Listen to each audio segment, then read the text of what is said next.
All right, so first off, any questions from homework stuff? Yeah.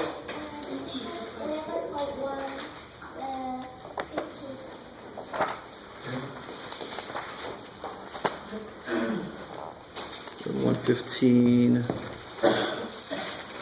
So, which kind of section is that? Parabola. Is it in the right kind of form? What's wrong with it? Where should something be? What's that? X squared?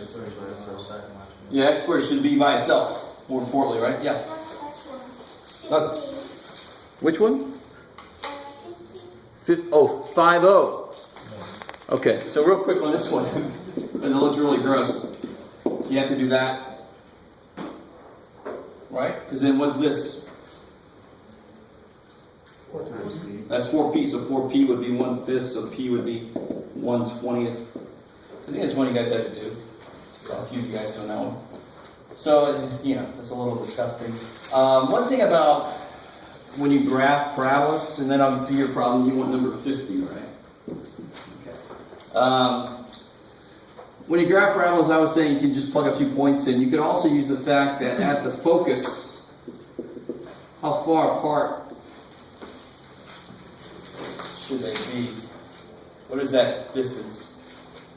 Oh, the focal diameter? Focal diameter. All right. And actually, and again, this is, we did a little bit with this, but this is on the bottom of page 727.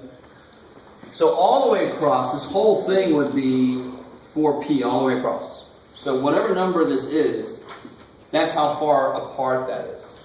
So what's really kind of cool about that is, for this problem, what is that going to be right there? If this whole thing is 1/5 from there to there, how much is just half of that? Well, 1/10. 1/10. So then you know right there, this is 1/10. Right? So if you know what the focus is, you just go over from there, and so you have the point 1/10, comma, whatever the focus is.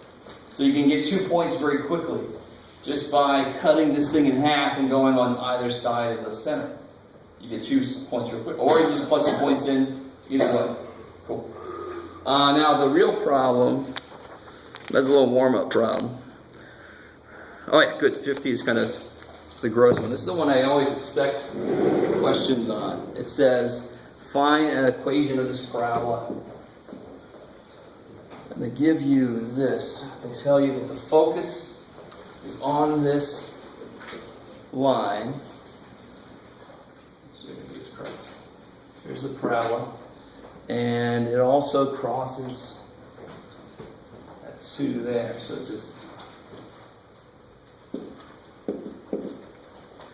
y. Oh, they just tell you slope is 1/2.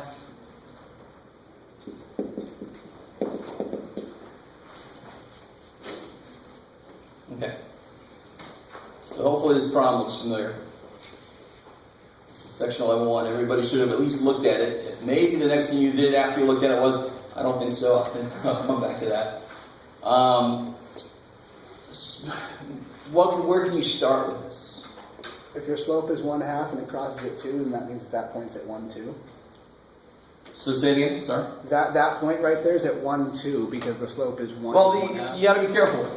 You could do a couple different things. The slope was 1/2, so to get to that point, I had to go over 2. Yeah. So how much did I have to go up from here? 1. 1. So it's up 1 over 2.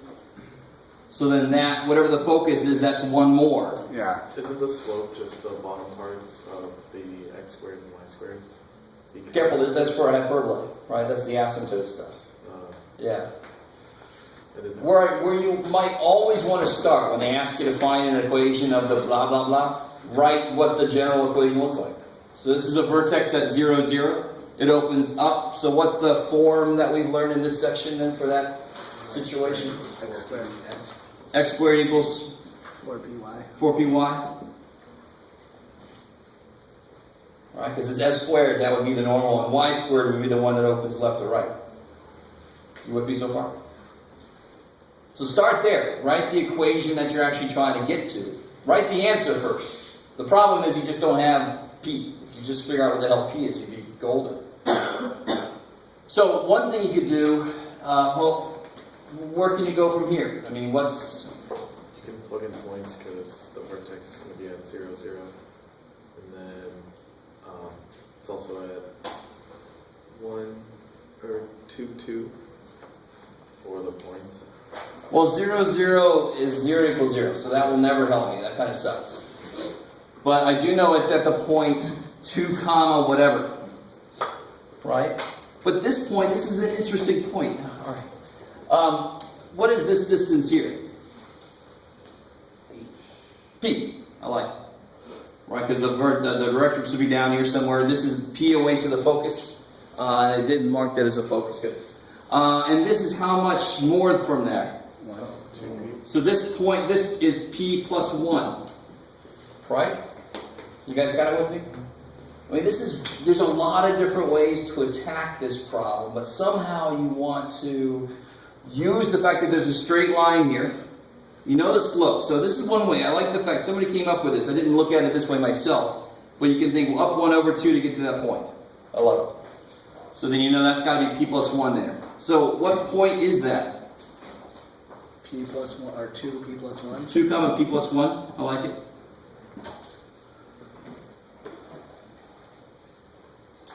Okay. That's one step closer. So can you put in P plus 1 for Y?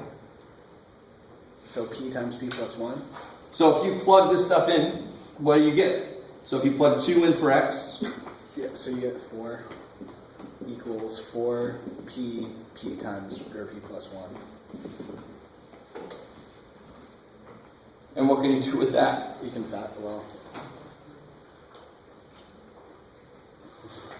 Well, I mean, that's something to work with. Now, why is that completely okay?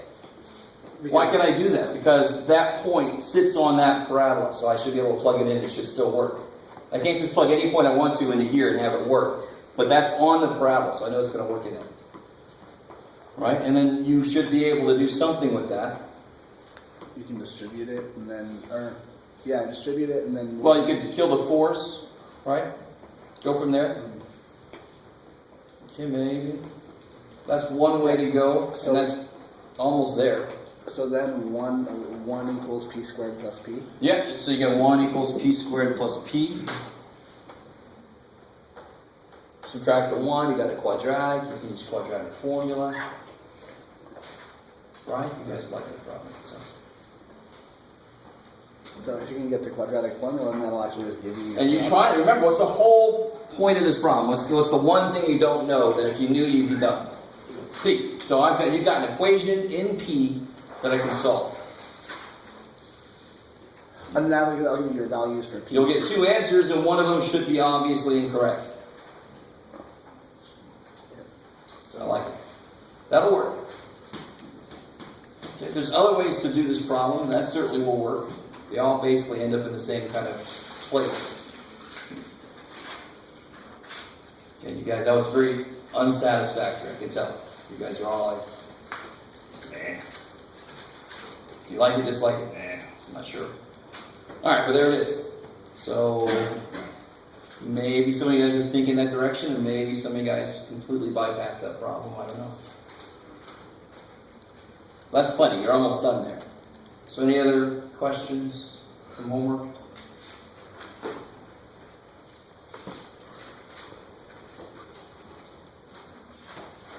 Okay. Let's see. So we got through chapter 11 last time. The last thing we did was that shifted conic stuff. So like the last problem on the quiz. On the test, they'll have the same kind of problem, but then you have to graph it also. So you just build everything around the center like you would normally do, or you can just graph it not shifted and then just shift everything. That actually makes the math easier. Just take all the shifts out. So if you had something like this, what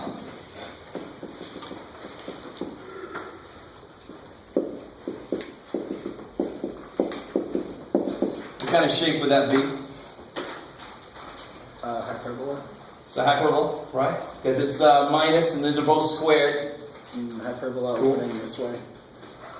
So if you graph it like there's no this is what it would look like unshifted. I just take the shifts right out. If I graph this all the way, how would I shift that picture? To the right, to Right 2, down. down 3. Beautiful. Right. That's the only difference with section 11.4 is you do the graph like you would have done in 11.1 through 11.3. You just have one last step. Move it. Right. Now the math you might have to do might involve completing the square. But once you get here, that's exactly how you can attack it. Pretend like they're not there, the shifts, and then apply the shifts. And then you're good. So how would I graph this? How far would I go on the x-axis? Over 3. Yeah, 1, 2, 3, back 3. So I'd have a point, and that's going to be an actual point here because it's going to sit on the x-axis. That's the part that's positive. How far are we going in the y direction? 4. 4. So here's my box. Always make this dotted or else you're claiming that it's a part of your graph. And then you got your asymptotes. And then you've got your graph. And now you can just take it right 2, down 3. Right, you can do that. Like it's a little bit gross. Yes, sir. Does it always open up on the sides like that, or will it ever open up on the top and bottom? Yeah, what would I have changed here to make it open here and there? The y axis. Yeah, would it just, if the y part was positive, it would have been on this one. Okay. That allows it to be real. Here, it can't exist in the y. There's no way to make it real. Right? There's no y-intercepts. It's another way to look at it. I'd have y squared equals -1. No good. That'd be complex. That's why the positive one is where it actually sits. That's where the intercepts exist. They're not imaginary.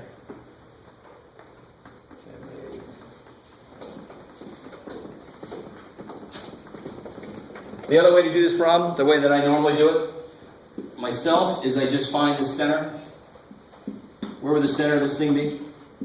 -2, -3. 2, -3.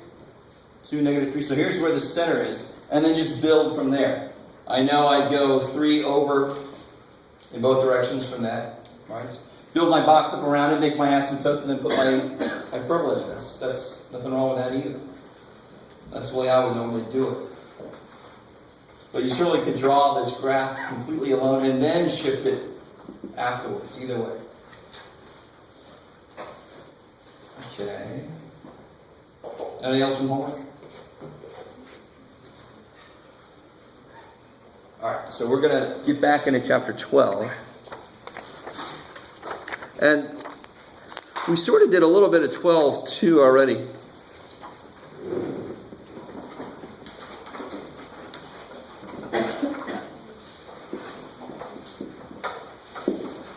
Real quick review though.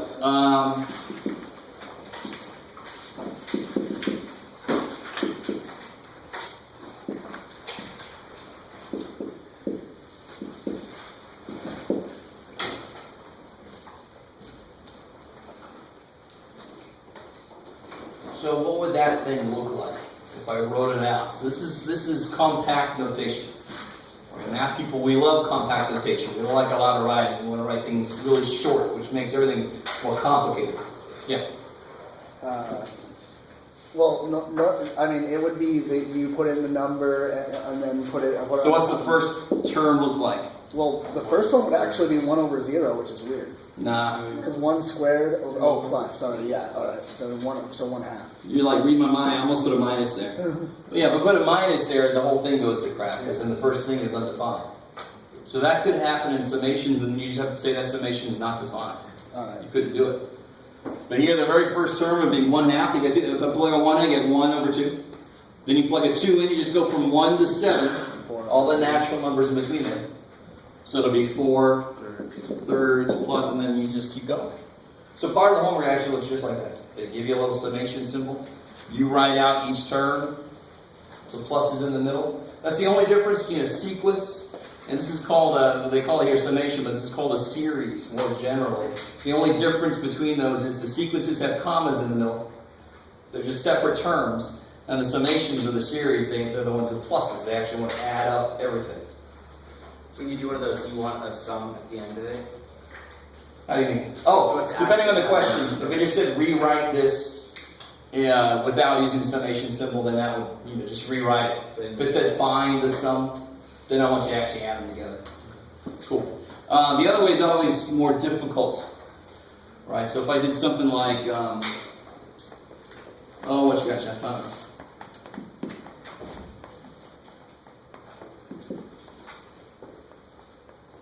Let's see.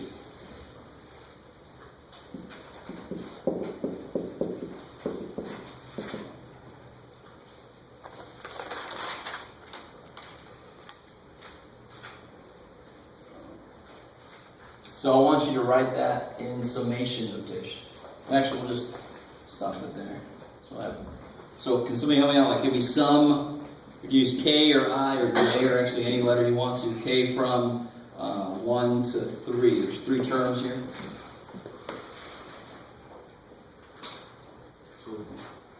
So the top's not that bad. And actually, if I just said use summation notation, and this is, you guys don't have to start at 1. Yeah, so you could put K equals 4. You could, right? Well, I'm going to say 1, just because, yeah. Could you do 3 plus K for the numerator? So the top's pretty easy, right? And for the first term, this is the first term, this is n equals 1, or in this case, K equals 1. The top is 4, K equals 2, the top is, so the top is always 3 more than K. That's easy. What about the bottom?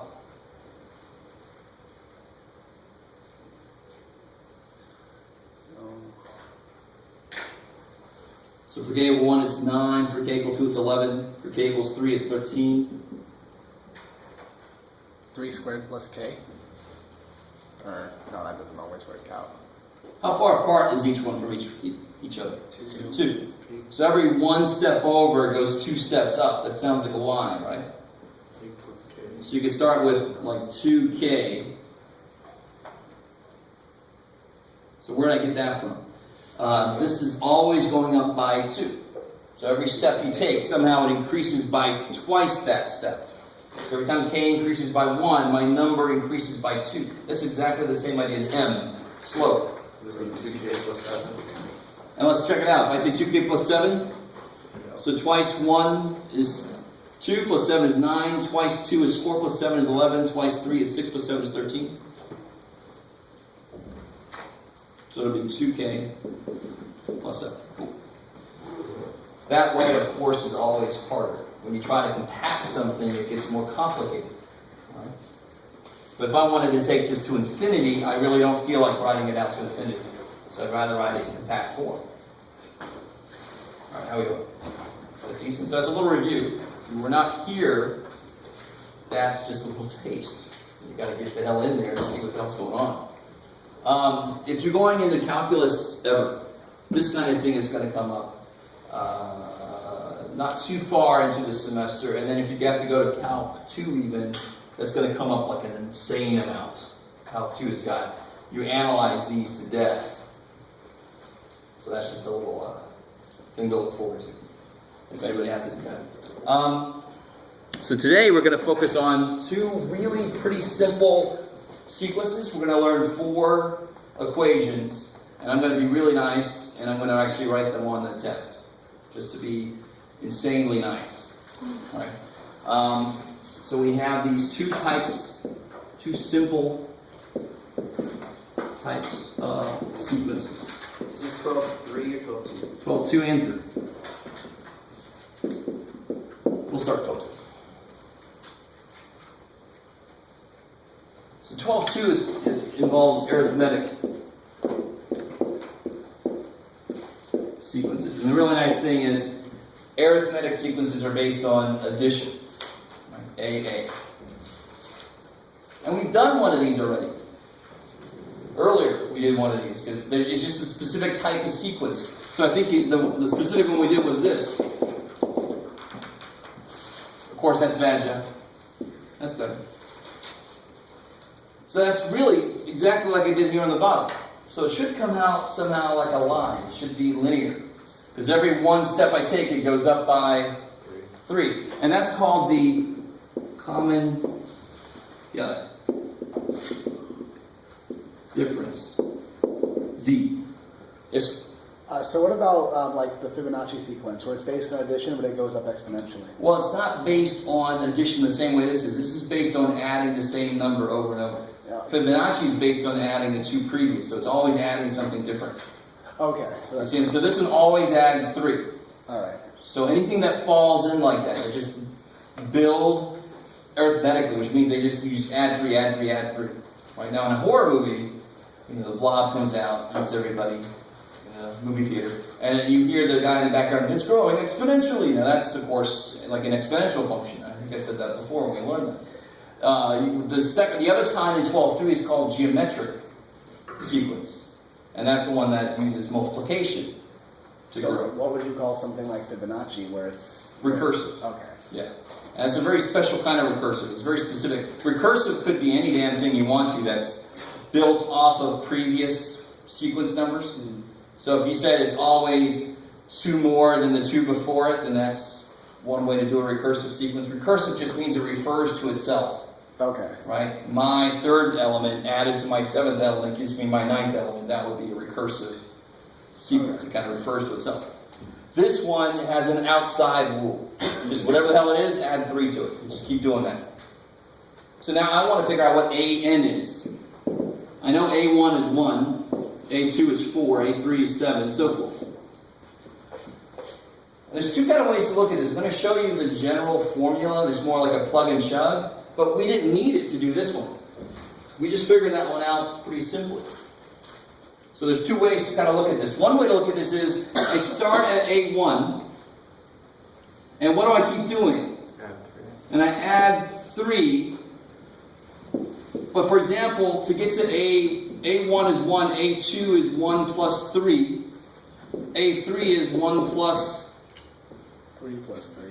3 times 2, so this is 1 plus 3 times 1, this is 1 plus 3 times 0.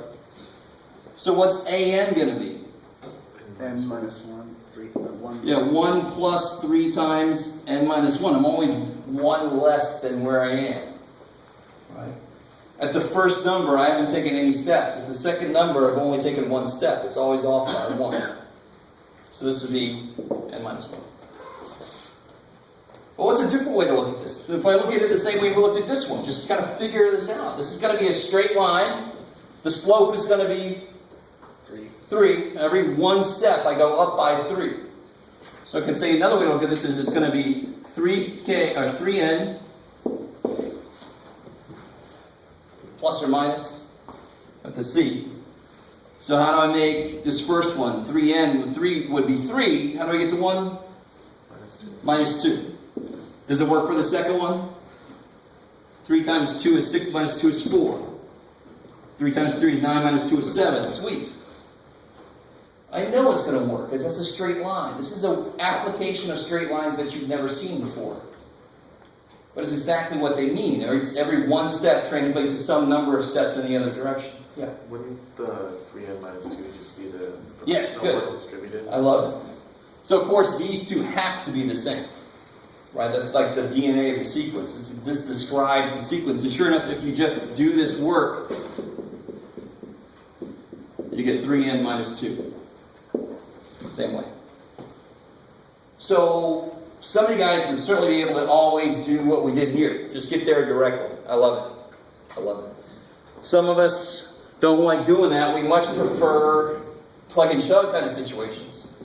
So here's our first of 4 equations. Now, what was the 3 again? Your slope. Difference between. Yeah, the difference between. See how I kind of underline D a lot? Difference. Yeah, so really in English what this says is to get to the nth one, I start at the first one and I take n minus 1 steps. That's how I get there. So to get to the 7th one, I would take 6 steps added on to the first one. That would get me there. Right? This just tells me how big each step is. And maybe.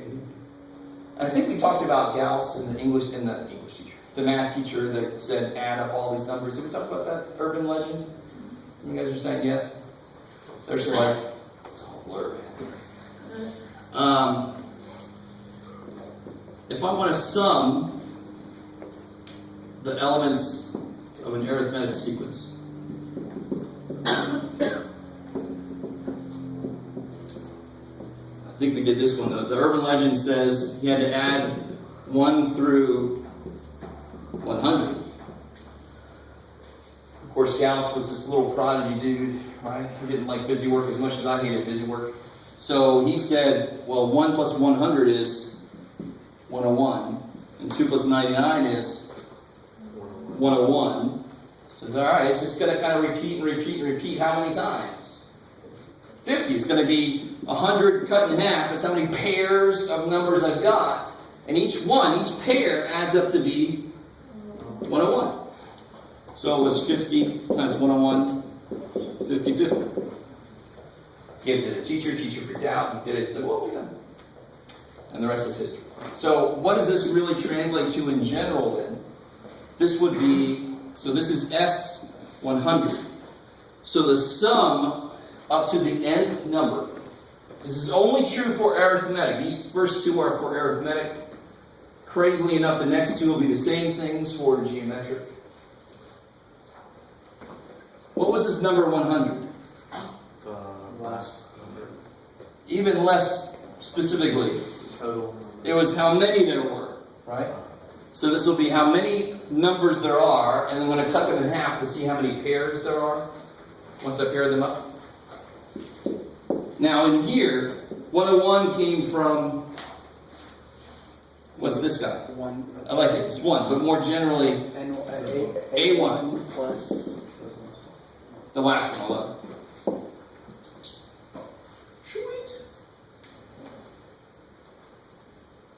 How we go? So just another quick example of this. For that one we had there, what's the 50th term? Let me do it over here.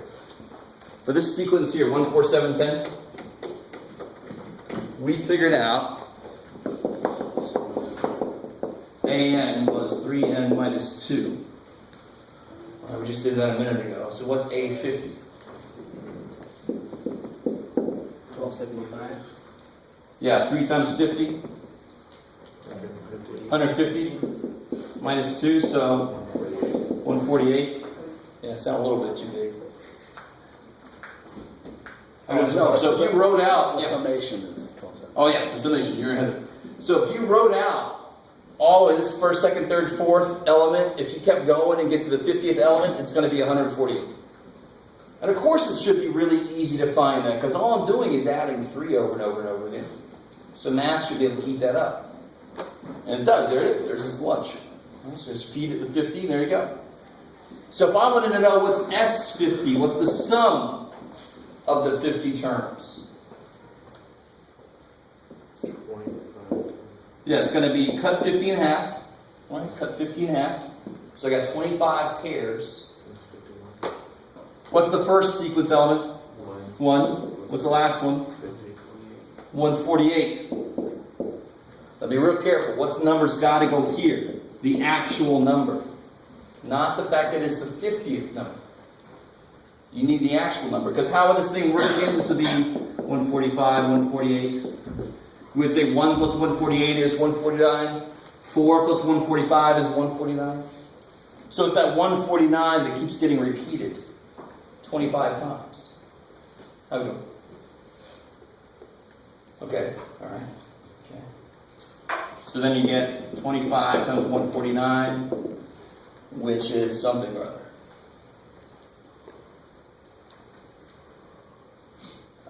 $37.25. I like it. Sounds about right.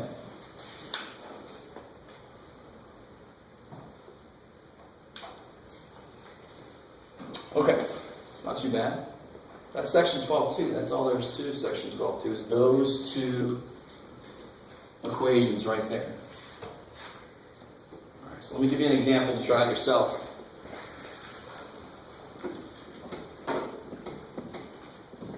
So if you have this sequence,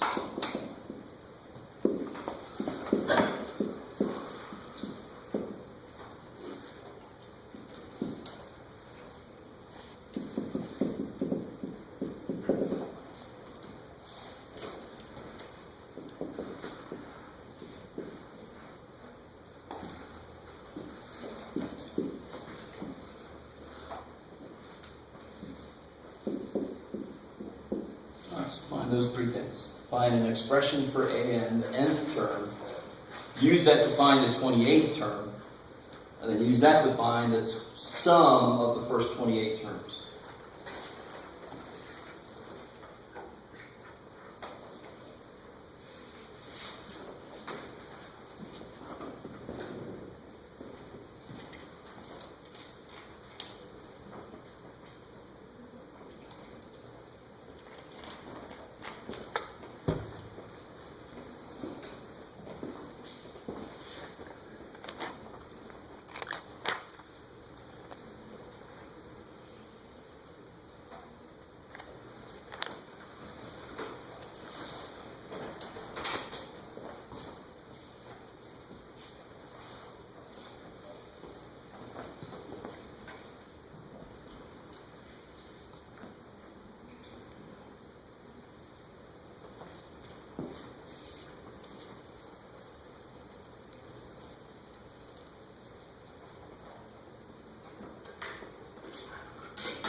So whichever way you do this, the most important thing is the fact that, what? 6. 6 apart, right? So either you could use the rule which says this is going to be a1 plus n minus 1 times d. So you get a1 is 5 plus n minus 1 times 6. That's the common difference. So if you do that work, you end up with 6n minus 6 plus 5 is 6n minus 1. So there's an expression for an. Some of you guys might realize, what's 1 more than 5? What's 1 more than 11? 6, 12, 18, 24. It is 1 less than multiples of 6. That's exactly what this is. 1 less than multiples of 6. So there is more than one way to get the sequence expression down. You can either just substitute or figure it out directly. So what's A28 going to be? 167. Yeah, 6 times 28 minus 1. What is it again? 167. 167? Take your word for it. So then how do you get S28? That's going to be 2408. 28 divided by 2. yeah, 28 numbers.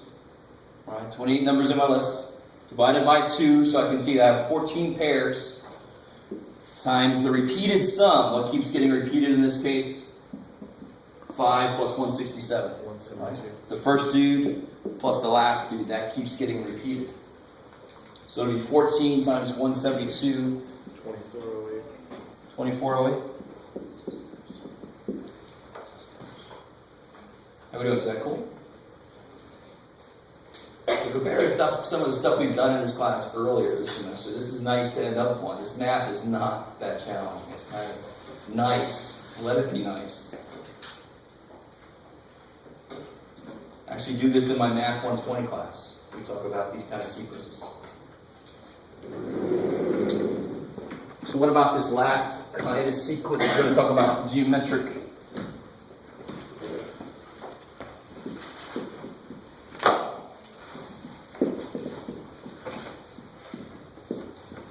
This is 12.3. Yeah. So geometric is based on multiplication. Meaning meaning repeated multiplication by the same number. So a good example would be 2, 4, 8, 16, 32. So if we try to come up with the expression for the nth term, we can kind of do it like we've done before. A1 is 2. A2 is how related to that? 2 times 2. Yeah, 2 times 2. A3 would be 2 times... 2 times 2. Yeah, 2 times 2, which is 2 times 2 squared. A4 would be 2 times 2 cubed. Yes, sir. So it would just be 2 times 2a minus 1. So in the same way we saw this guy, it's always 1 back. Because on the first guy I haven't taken any steps. On the second guy I've taken 1 step. It's always n minus 1 here. If only these people would have called 0 for the starting point, it would have been great. Our expressions would have been easier. That's too bad for us. An for this guy would be 2 times 2 to the n minus 1.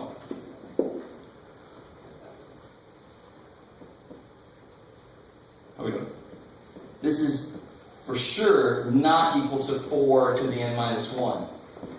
Right? That's what we call complete crap. What mistake did somebody make there? What kind of mistake? They didn't go in the right order. Powers go first. They killed PEMDAS, for what PEMDAS do. Right? You can't multiply before you raise it to a power. Now you could, in this specific instance, these are the same base, so you could actually add the powers together. Right? But you're not always going to have the same base. I just happen to start at 2 and also multiply by 2. It's not always going to happen. You certainly cannot just multiply and make it 4. That's crap. That's not. So what's the ninth term?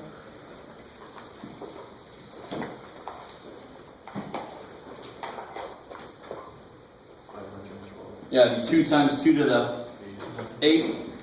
Right? 1 less always. Because to get to the ninth term, I take 8 steps. So it's 2 to the 9th, really, at the end of the day. And what does that come out to be? 512. 512. Okay. So that's not too bad. So that's our third equation, and that works for geometric series.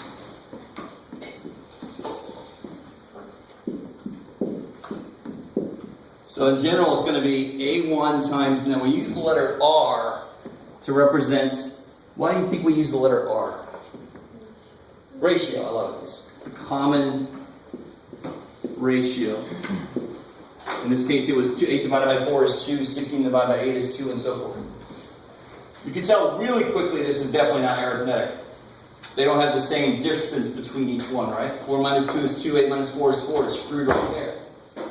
So it only has a chance to be geometric. There's got to be 1 less step than where I want to end up. Now, where we get interesting is when we start talking about Sn. So I want to get a similar formula to this. Wait, is that A1 times? Yes. Okay. It's a little I just want to make sure that everybody understands there's a times in there. Yes. So in general, there wouldn't be like n minus 2, or would that be for a different case? Oh, like this would be an n minus 2 here? Yeah. It would have to be differently defined. Right. Yeah. And one thing to realize, these are two very simple examples of sequences. 12.1 is like all sequences. It covers every possible sequence that exists. So that's a bit much. So they just talk about the basics of how to express them, how to rewrite them in different forms. Here we get to the more specifics with some specific examples of sequences. But what's more important than just these formulas, and this is one reason why I'm going to write them on the test. I don't necessarily need you to memorize these. It's just the process we go through to get to these. Because then you can have some other kind of sequence. And it's just sitting there staring in the face. For example, I don't know if you guys realize this, but if you found a pattern for the prime numbers, right? 2, 3, 5, 7. There'd be a lot of people that would first hate you, and then you'd get a lot of money. You'd be like this rock star of the math world, which of course is not quite. Here's the real rock star. The rock star of the math world is right there. but of course this is where we all are right now. If you found that pattern, which nobody's been able to do for a long freaking time, it would be amazing. They cannot find a pattern to the prime numbers. They want to be able to say, what's the 8 billionth prime number? Just plug the number 8 billion into an equation and see what it is. They cannot do that. So how do they keep finding the next biggest prime number? Just keep on computing. Yeah, they have a poor little computer somewhere. It's like, had these big dreams to maybe, I don't know, predict where a hurricane's going to go, and instead it got put in the corner, and actually it's more than that. They just start chunking away at it. They throw a product of stuff, and then they have it checked to see if it's a prime number. They have it checked to see if it can be broken down, and then they try the next one. Didn't the guy who came up with the prime number theorem, like, wasn't there a claim that he had apparently figured out some pattern, but then he died of TB? Like, like he wrote something in the margins of the prime number theorem that said. You're thinking about Fermat's theorem. He wrote something in the margins saying, and that's like that. Finding it, we know like x squared plus y squared equals z squared. That sounds familiar, right? But this is like cubed, fourth, whatever, to see if there's actually numbers that can, nice whole numbers that would work in there. And what's the biggest n that you could find, numbers that would actually work in there and stuff like that. It's for Matt's last theorem. And then the margins he wrote, and the proof of this is easy to see. Blah, blah, blah. And it's, been centuries that we haven't been able to figure out. Actually, somebody back in 97 did figure this out, but it was centuries until we figured out that. Just a little scribble. Oh, yeah, it's easy. No, not really. Anyway, that's a little bit beyond. So I want to figure out a formula like this one that makes it really easy to add up. Like if I wanted to add up the first 90 terms of this, I don't want to write all the terms and then add them up individually. I really don't. I don't know if you do or not, but I don't. I'd rather have just a real quick formula, just take me 5 seconds to do it. That'd be awesome. So let's figure this out. Let me see if you guys can help me out here. Using this, Sn would be A1 plus A2 plus A3 up to An. Is that cool? So what is A1 is A1. And you can see that from the formula, because if you make N1, what is R to the 1 minus 1? R to the 0 is, did I say 0? Actually, come here. R to the 0 is 1. I love it. Cool. So A1 is A1. That's amazing. A2 would be A1 times N minus R. So now N is 2, so 2 minus 1 is 1, so just A1 times R. What's A3? A1 times R squared. It's crazy now. And then A4 would be A1 times R cubed. All the way to AN is A1 times R to the N minus 1. Are you guys kind of with me? That's exactly what this symbol means. It says add up all the way through the nth term. Okay, there's the first term, second term, all the way to the nth term, and then just replace them with what the formula says they are. Okay. Now here's the freaky thing. Here's the kick-ass cool thing. And this is the kind of thing that when you first see it, you didn't even know you're allowed to do that. There's how much time to add? A little bit. A real quick side note. In case you've never seen this before, I can't remember if I showed you this first day or not.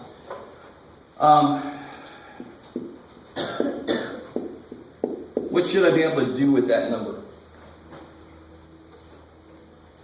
What kind of number is that?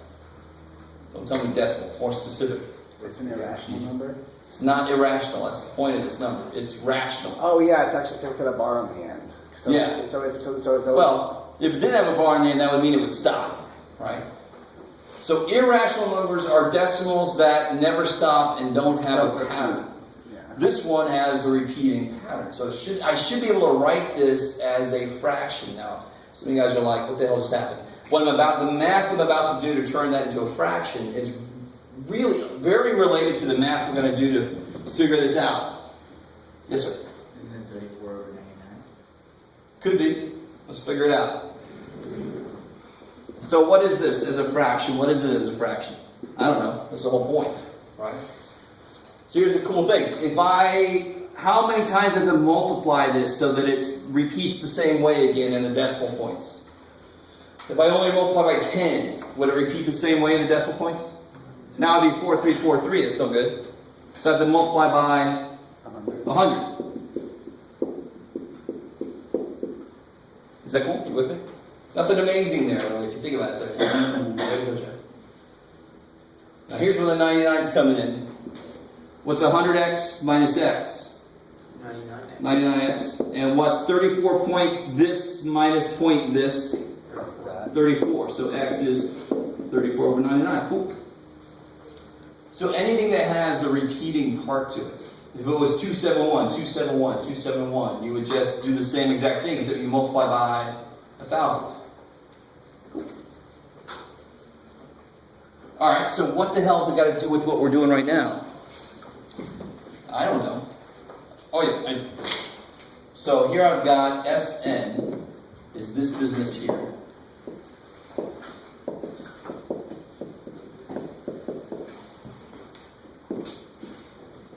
So what is Rsn? If I multiply both sides by R, what do I get? What's A1 times R? A1R. A1R is crazy. Plus, what's A1R times R? A1R squared. A1R squared.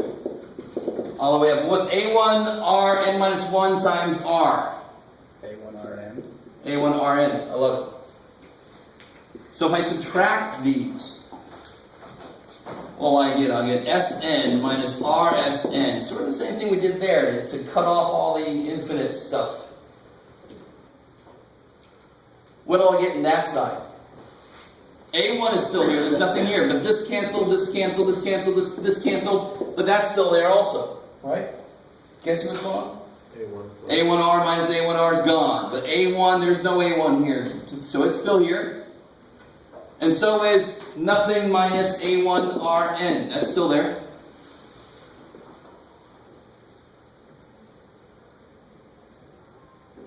So the math is kind of similar to what we did over there. We wanted to eliminate all that stuff in the middle that was kind of too long for me to look at. I don't like all that to look at. That's ugly. I want something more compact. So I could do a very similar step there. I can eliminate a lot of stuff. I can make it kind of shift over and cancel. What is it I really want? I want an expression for Sn. So what can I do here? Just move the Rsn over. No. I want to solve for Sn. So Pull it out. Pull it out. Look at that. That's awesome. 1 minus R. On this side I can pull A1 out. Is that cool? You divide. And then divide by. So here's a very nice closed form. Got it. Got it. For the sum of the first n terms of a geometric series. So let's do a very silly example, just to show you that it actually works. So it's our fourth equation there.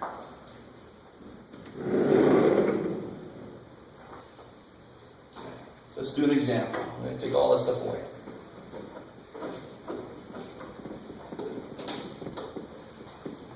So if I had the sequence,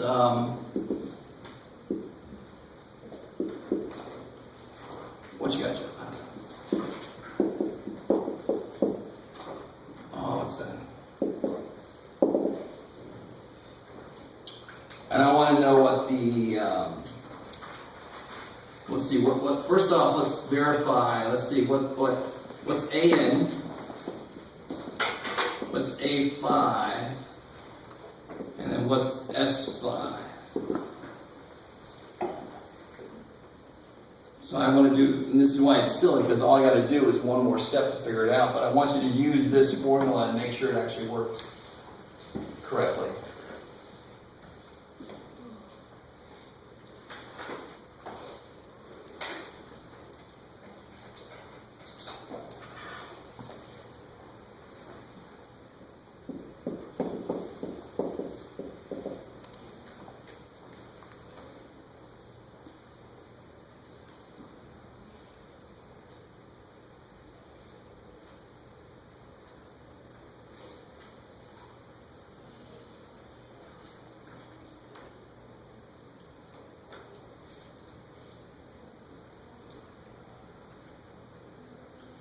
Just make sure it's on the right track. What's R? The ratio 4. Yeah. 12 divided by 3 is 4. 40. 12 is 4. Blah, blah, blah. So R is 4.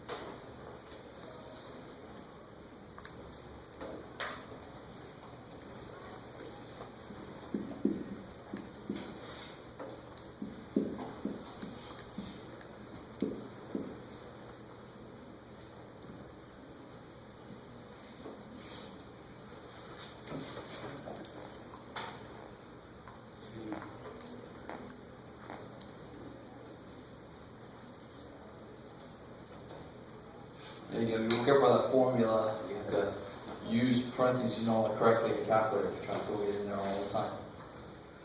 So what's AN going to be? 768. AN? 3 times 3 times 4 is the next one. I love it. So there's your general formula for finding any term of the sequence. So A5 would be 3 times 4 to the 4th. So 768. 768. 768. Sounds about right. How do we know so far? And does that work? What's 4 times 192? 768. That's crazy. Yeah, cool. So it does work. Now this formula would, the way you have to put this together, you gotta be a little careful. It only relates to the first term, which is kind of nice. The other one needed the first and last term. Here you just need another first term. So it'll be 3 times 1 minus 4 to the 5th. 4 to the 5th, I love it, over 1 minus 4. So 1023. So here the nice thing is 3 over negative 3 is negative 1. How come it wouldn't be 1 minus 5? Because it's R, yeah. Sorry. So this will be negative 1 times 1 minus 4 to the 5th is 1024. So then you get 1 minus 1024 is negative 1023 times negative 1 is 1023. And if you add these up, you'll get 63 and 192. It works. 255 and 768, thankfully, is 1023. So what is this kind of formula trying to do? It's trying to add up. It's trying to sum the first 5 elements. So in this case, I mean, it's only the first 5, so I could actually just check it to make sure it does the right thing, and it does. You actually get that sum. So if I wanted S212, screw doing that way, I now trust this formula. I can just plug this stuff in and see what it is. And geometric sequences grow obviously much faster than arithmetic does. Right? It keeps building on itself pretty quick.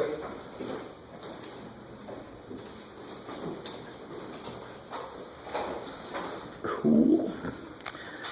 So most of the homework I assign should be nuts and bolts kind of stuff, but there are a couple of, if I remember correctly, there are a couple of, not word problems, but wordy problems. So this is 12.2 and 12.3. 12.2, 12.3, yeah. So those 4, that's the 4th one, there's 4 equations. I'll put those on the test. You don't have to memorize them, but they're not that hard, but still. Alright, so we don't have class on Wednesday. I'll send out a reminder email. Next Monday is review day. I'll have the answer key for the practice test I gave out earlier. Oh, cool. Now I don't have to rush.